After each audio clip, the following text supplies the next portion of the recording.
Iran ইসরায়েলের চলমান সংঘাতের মধ্যেই হঠাৎই কম্পন অনুভূত হয় ইরানের উত্তরাঞ্চলে। যুক্তরাষ্ট্রের ভূতাত্ত্বিক সংস্থা জানায় এটি ছিল 5.1 মাত্রা ভূমিকম্প।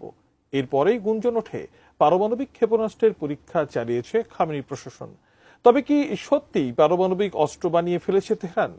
বিস্তারিত আরিফ হাসানের প্রতিবেদনে। ইরান পারমাণবিক অস্ত্র তৈরির দ্বারপ্রান্তে দাবি করে গত 13 জুন রাজধানী তেহরান সহ একাধিক স্থানে হামলা চালায় ইসরায়েল। পাল্টা জবাবে তেহরানও ক্ষেপণাস্ত্র হামলা চালায় তেল আবিবে। এরপর থেকে চলছে দুই দেশের হামলা পাল্টা হামলা।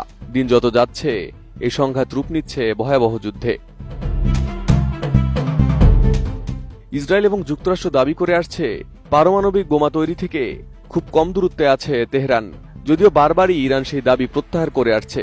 তেহরান জানিয়ে আসছে তাদের পারমাণবিক কার্যক্রম শুধুমাত্র বিদ্যুৎ কেন্দ্র সমৃদ্ধ করার জন্য, এবং ইরানের সর্বোচ্চ ধর্মীয় নেতা আয়াতুল্লাহ আলী খামেনির পক্ষ থেকে জানানো হয়েছে ইসলাম কোনো বিধ্বংসী ক্ষেপণাস্ত্র সমর্থন করে না, তাই এমন কোনো পরিকল্পনা নেই ইরানের। ইরানের এমন দাবির পরও থেমে নেই যুক্তরাষ্ট্র ও ইসরায়েলের অভিযোগ। সম্প্রতি ট্রাম্প আবারও দাবি করেছেন ইরান পরমাণু অস্ত্র তৈরির চেষ্টা করছে এবং সফলতার খুব কাছাকাছি অবস্থান করছে।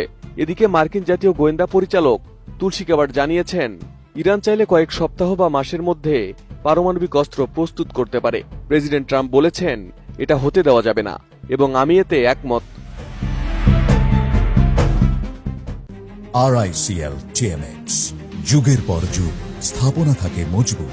যুক্তরাষ্ট্র ইসরায়েলের দাবি মার্কিন গোয়েন্দা সংস্থার চাঞ্চল্যকর তথ্য এবং তেহরান তেল আবিবের মধ্যকার উত্তেজনাপূর্ণ সংঘাতের মধ্যেই ইরানের উত্তরাঞ্চল সেমনান শহরের কাছে 5.1 মাত্রার ভূকম্পন রেকর্ড করেছে যুক্তরাষ্ট্রের ভূতাত্ত্বিক সংস্থা USGS। ভূমিকম্পটি ছিল মাত্র 10 কিলোমিটার গভীরে এবং এর প্রভাব রাজধানী তেহরান পর্যন্ত পৌঁছায়। সংঘাতপূর্ণ পরিস্থিতির মাঝে এই ভূমিকম্পকে ঘিরে নতুন গুঞ্জনের সৃষ্টি হয়েছে। অনেকের মতে পারমাণবিক অস্ত্রের পরীক্ষা চালিয়েছে তেহরান।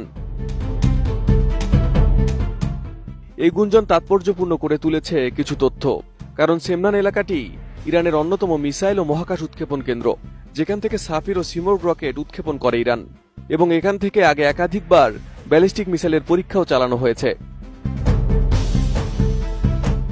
বিশ্লেষকরা বলছেন যদি এটি পারমাণবিক পরীক্ষা হয়ে থাকে তবে এই ভূমিকম্পের মাত্রা যথাযথ, কারণ 100 কিলোটনের পারমাণবিক বিস্ফোরণ হলে ভূগর্ভস্থ কম্পনের মাত্রা হয় প্রায় 5। 2017 সালে উত্তর কোরিয়ার পারমাণবিক পরীক্ষার সময় 6.3 মাত্রার ভূমিকম্প রেকর্ড হয়েছিল।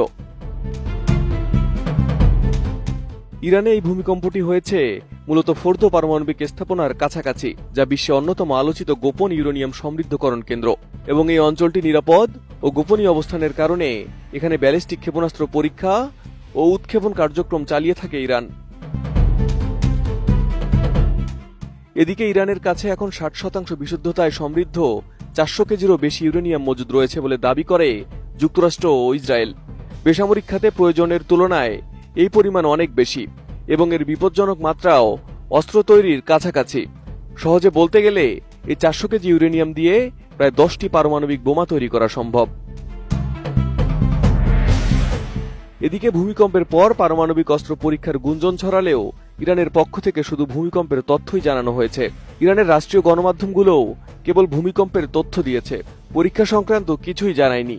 তবে সাম্প্রতিক উচ্চমাত্রার ইউরেনিয়াম সমৃদ্ধকরণ, ব্যালিস্টিক ক্ষেপণাস্ত্র উন্নয়ন ও এরকম সন্দেহজনক ভূমিকম্পের সময়কাল সবকিছু মিলে একটি সম্ভাবনার জন্ম দিয়েছে। Arif Hasan, ATN news.